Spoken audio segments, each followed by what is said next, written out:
Today, we are going to be talking about the racial wealth gap. It's a subject matter that affects all Americans, regardless of your skin color. And as the owner of Mountaintop Wealth, a financial firm that creates generational wealth for families, specifically for those families that the financial industry overlooks, I personally know and feel the racial wealth gap on a daily basis. We do battle with it. It's present with me and the clients I serve. So, look, if you're not familiar with the racial wealth gap, it's simply the disparities of assets, income, and opportunity between races. The glaring gap is really between black people and white people. Yeah, I know, obvious, right? So, what we're going to be talking about are three major points that I want to get into. One, that the racial wealth gap is a systematic and societal problem that still persists to this day. That's that's going to be the first thing that we talk about. The second one is stop blaming black people. Really, you got to stop blaming black people for the racial wealth gap. So we will get into that and I'll touch on a little bit why. And the third thing that we'll conclude with is some potential solutions on where do we go from here and how can we potentially close the racial wealth gap? And if not close the racial wealth gap, how can we just make some progress? So those are going to be the 3 points talking about how the racial wealth gap is systemic, how people should really stop blaming African Americans for the racial wealth gap. And the last one is really some potential steps and potential solutions on going forward and making some progress. So that's what we're going to be getting in tonight. So strap in. We're going to go and touch some touchy topics.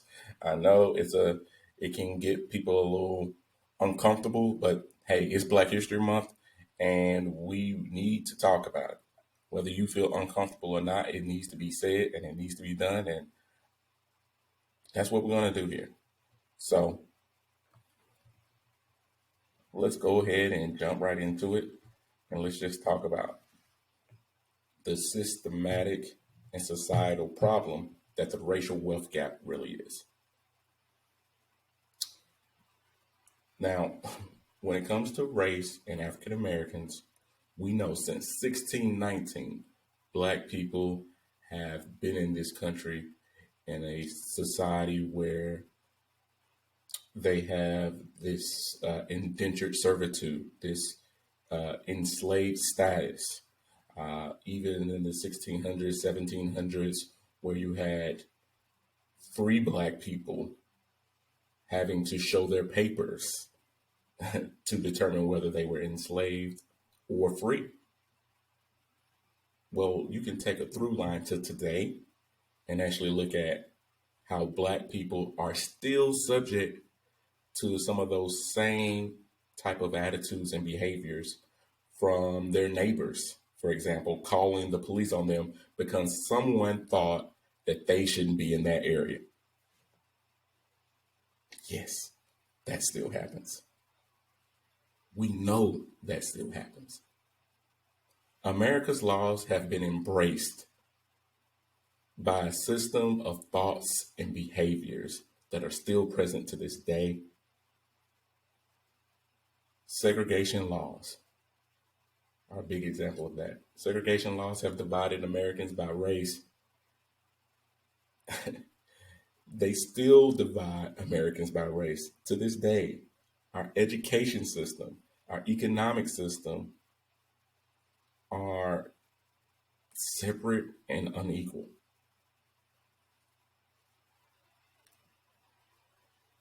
and it's tough. It's tough because it's not only that. It's look at the medical field, horrific experimentations and just outright refusal by medical professionals to aid Black patients has led to generations and generation of mistrust in the healthcare world, in the healthcare industry. So it's not surprising to know that health and life disparities exist between races. The racial wealth gap exists in part because it's a consequence of racist policies, inhumane treatment, and unjust laws that were put in place by American institutions. Yes, governments and businesses.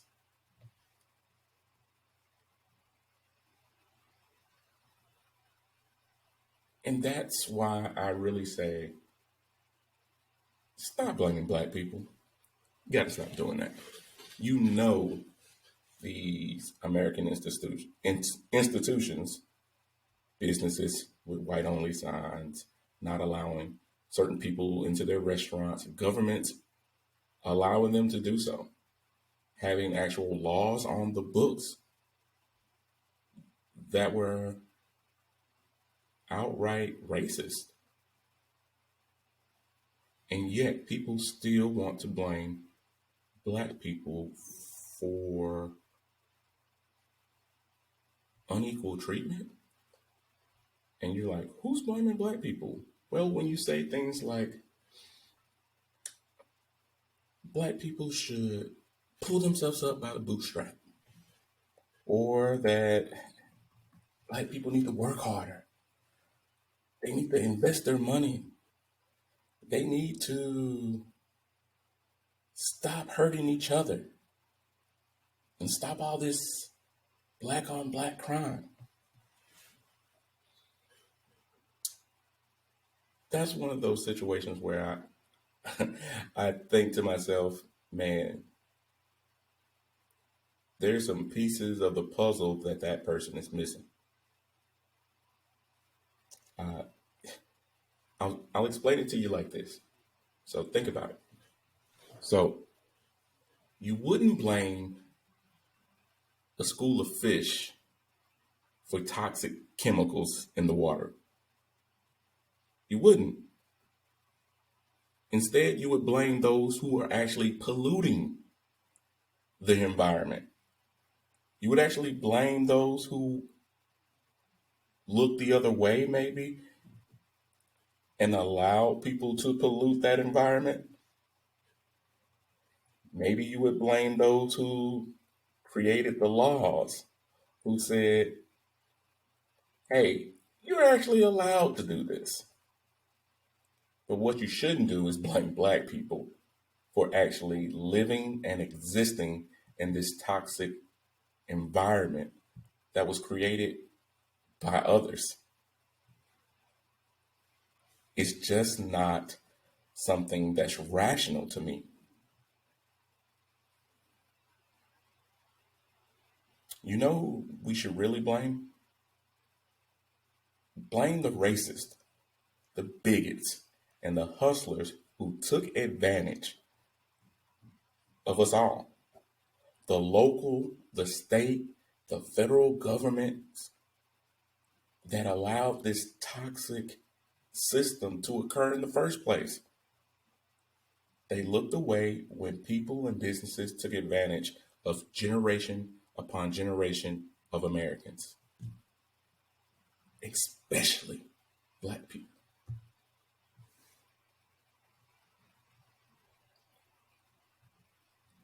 So, what can be done about the racial wealth gap? A couple of things, but I'll say this first. Um, I'm a financial advisor, and as I administer solutions to my clients, I don't promise them that they will be financially successful overnight.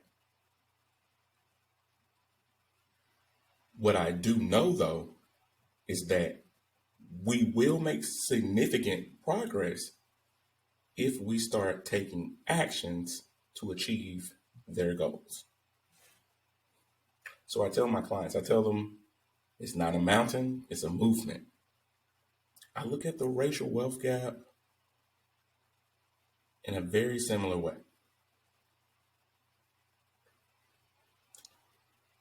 So, what that means and how that looks would be businesses and government policies that need to change and that create that toxic environment for us all. They need to be responsible for the cleanup.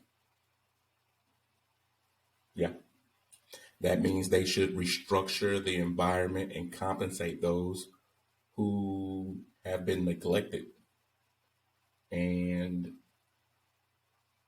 they need to face the responsibility for those that were intentionally harmed by their systems, their organizations.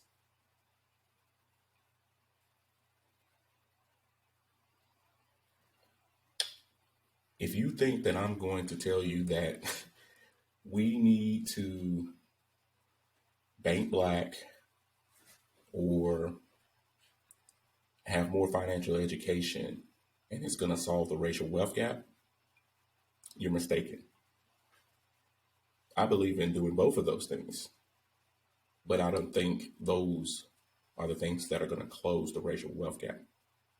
Those are very beneficial on an individual case by case basis. But if you're looking for systemic change and to get people out of this vicious cycle of inequality, you're going to have to change these institutions. You're going to have to fairly compensate the people who have been taken advantage of. Now, I know when I say compensate people, uh, there's going to be a disagreement over the logistics of how payments to the descendants of slaves uh, would actually even occur. So I'm not even really going to talk about that in the sense of paying individuals and how that would actually work and the logistics of all of that. But what I will talk about is the focus on institutions, specifically Black institutions. That's where I think we need to really put our focus there when we talk about compensating. Let me give you a few examples, show you what I mean. Historically Black financial institutions, Black owned banks, yeah, Black insurance companies, Black investment companies, the NAACP, the Urban League, even better, the HBCUs. You're not sure what HBCU stands for? It stands for Historically Black Colleges and Universities. These are organizations that I deem personally significant, important Black institutions. Some of these institutions have existed since the 1800s, some since the early 1900s. Now, you're not going to be surprised from me or by me that these institutions have been underfunded and overlooked for well over a century. The pain, yeah, and suffering that they've had to endure is shameful. It's shameful. Governments and businesses across this country owe a debt to these institutions and to the Black community. I truly do believe that. That debt continues to grow and accrue with interest the longer America procrastinates. The racial wealth gap and its problems continue to have ripple effects and expand.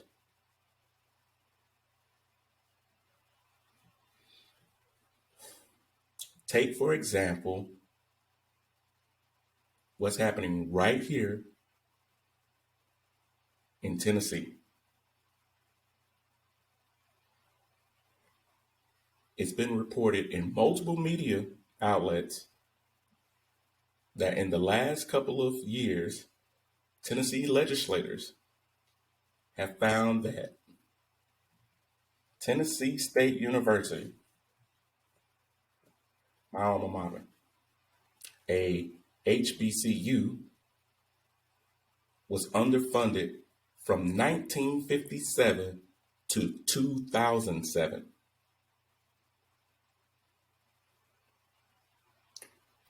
So how much were they underfunded? Some may ask. Well, maybe you know, maybe you've seen these reports, maybe many of you haven't. But the number is roughly $544 million. I did not misspeak. I did not misstate that number. You heard me correctly. Over $500 million.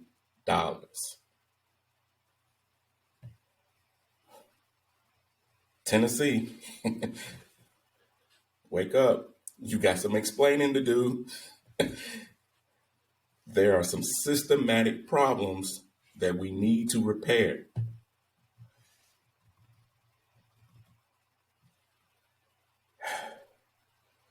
So, state lawmakers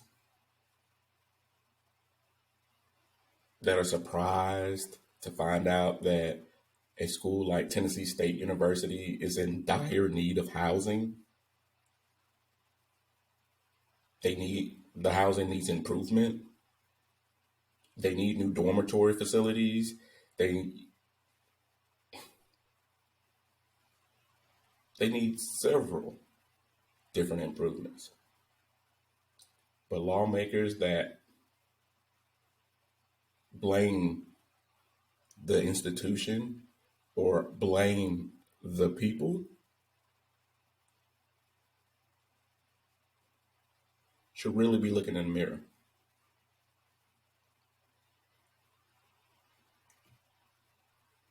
Those legislative bodies should first take responsibility for the lack of oversight that allowed for a school to be underfunded for 50 years and over $500 million.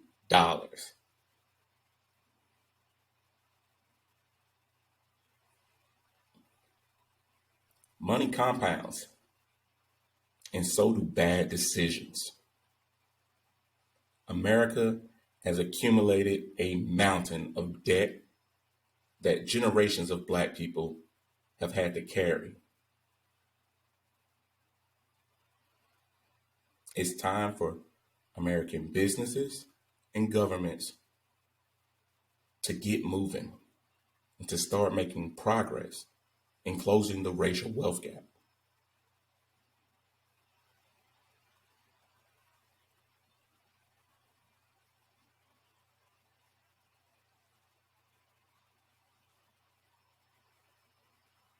There's so much more I can say on this topic, but what we're going to do tonight is close from here. It's that's going to be a wrap for me tonight. I've hoped you enjoyed it. I have. I welcome your feedback, your comments. Seriously, it has truly been a pleasure.